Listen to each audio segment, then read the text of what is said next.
What up, everybody? Welcome back to Operation Moksha. As always, I am your host, Chris Orozco, and today we're going to be talking about why affirmations don't work, or at least why they don't work as they've been described by a lot of people who didn't know what the fuck they were talking about. The thing about it is a lot of people learned about affirmations through reading the book The Secret. And the book The Secret is a giant piece of shit. It doesn't really explain these practices in very much depth, because an affirmation is a belief that you want to integrate into your being. And you integrate a belief specifically into the parts of you that don't believe it. Because the parts of you that are okay with it or don't care, they don't really need any attention because they're fine with it. They're not causing any problems. It's the parts of you that don't believe it that this new idea needs to be integrated into. If you just kind of repeat something in your brain over and over and over again, then eventually you start believing it, and then eventually it starts reorienting your reality and all that sort of stuff. That kind of is true. Depending on how you program it, it kind of just hallucinates whatever reality you tell it to create. The act of just using affirmations isn't nearly enough. And the reason it isn't nearly enough is because of this thing called the fucking shadow. When you say,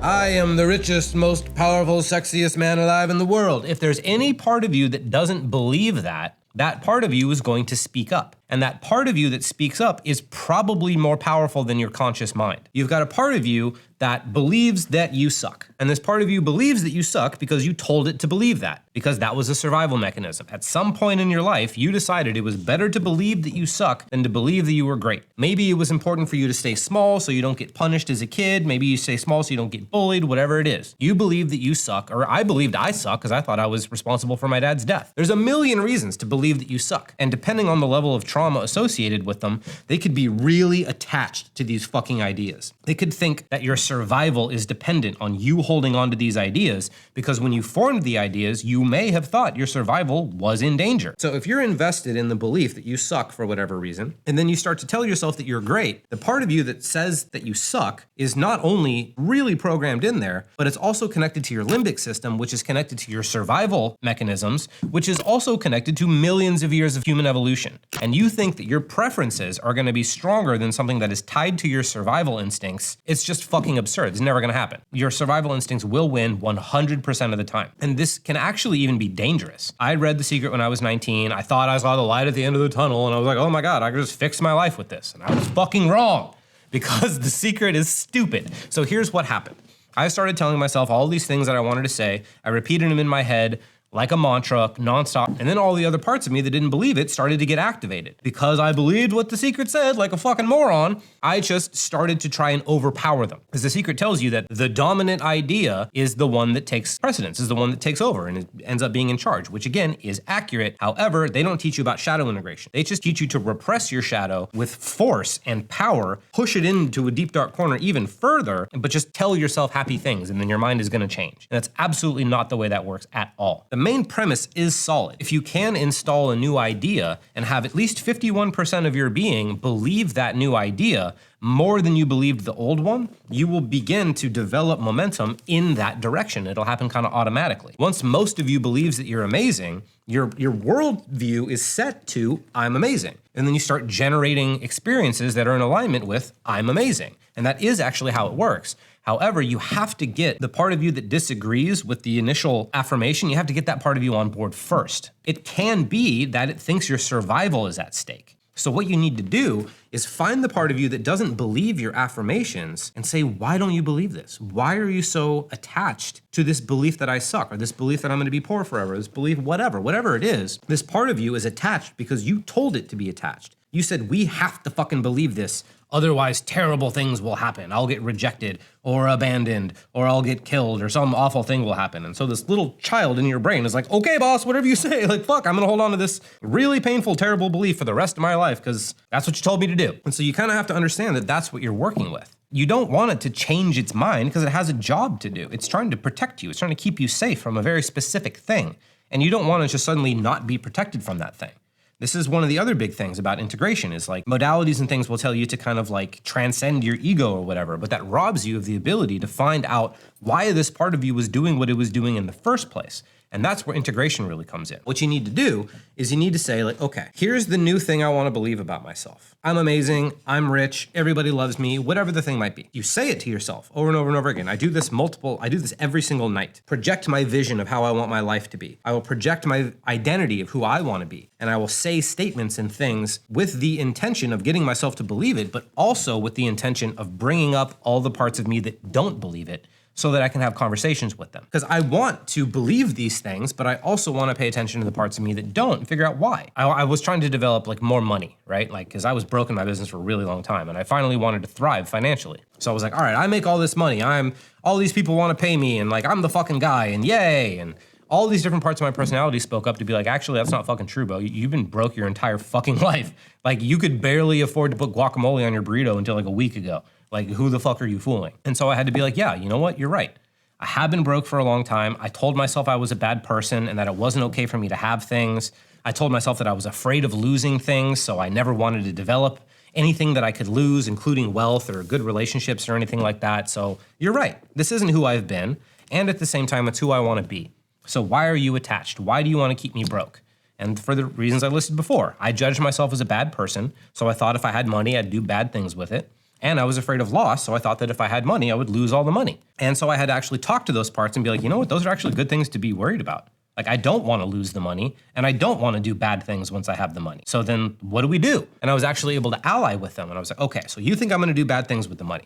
So you tell me what bad things you think I might do with the money, and I'll find any part of me that might actually want to do those things, and I'll deal with that. And then the part of me that was afraid of loss, it's like, okay, you're afraid of losing all the money. That's a pretty fucking good thing to be afraid of. Tell me all the ways in which you think I might lose all the money, and I'll be on guard for them. I'll make sure that all the things you're worried about are taken care of so that you don't have to have a death grip on this belief anymore. We can care about the things that you care about in a healthier way. We can deal with loss by prepping for it and planning for it and making sure that I don't do anything stupid to cost me all my money. We can plan for being the bad person by figuring out all the ways in which I might actually be a bad person and make plans for them and deal with them and meet whatever needs I might be trying to get met with some shitty behavior. And then as a result of doing that, the part of me that was afraid of loss was like, well, okay, this actually seems like a good plan. Because the thing is, your mind doesn't really care about how good the plan is. Your mind just cares that you have a plan. Then it'll be secure. And I did that with the same thing. It was like, okay, so you actually listen to me. You know all the ways you might be a bad person. You're taking account of them. You're listening for more. Like, I kind of trust you. I think it's okay for us to have money. And then as a result of doing that, I did make those plans. I did watch out for the bad things, and I was able to gather a bunch of money. And now I have more money than I've ever had. However, during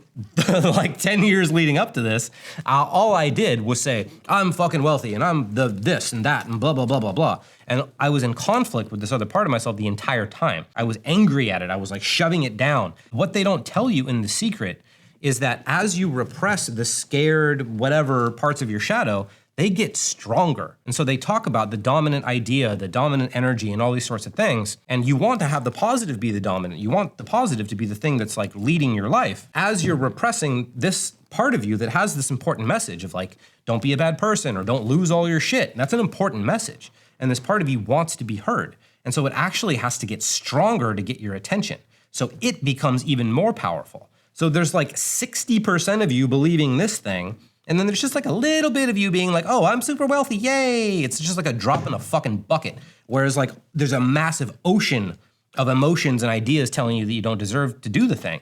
And when you repress them, you're actually making this stronger and denser, making it even more the dominant energy and making your willpower, your preferences and desires just seem kind of foolish in comparison. In order to actually deal with this, because what happened to me, like I was telling you earlier, I was 19, I was repressing, and it made my anxiety so much worse. I wanted to be positive, I wanted to be healthy, and the only way I could do it was to repress these things, and they kept getting stronger, and I kept having to fight them more, and they kept getting stronger, and I kept having to fight them more. And I just kept getting more and more consumed with this internal conflict until it basically swallowed me alive. And I learned shadow integration. I figured out what I was doing wrong. And so there's kind of steps you have to take in order to actually be able to integrate something like an affirmation. So what you do is you say, here's the new affirmation. Here's the thing I want to be or do or say or whatever. And then you listen to the part of you that doesn't believe it. And then you just listen. You go, okay, cool. Why don't you believe this? What are you worried about? What do you think would happen if we believed this? Why are you afraid of this? What's the problem? It's like, oh, that's the problem? Cool. I can deal with that. I'll take care of that problem. You don't have to worry about it anymore. And if you really do this in a way where you mean it, and this part of you can actually believe you, it'll relax and it'll allow the new idea to integrate. It'll be like, all right, I can let go of this old thing. And since what I was really worried about was like protecting you,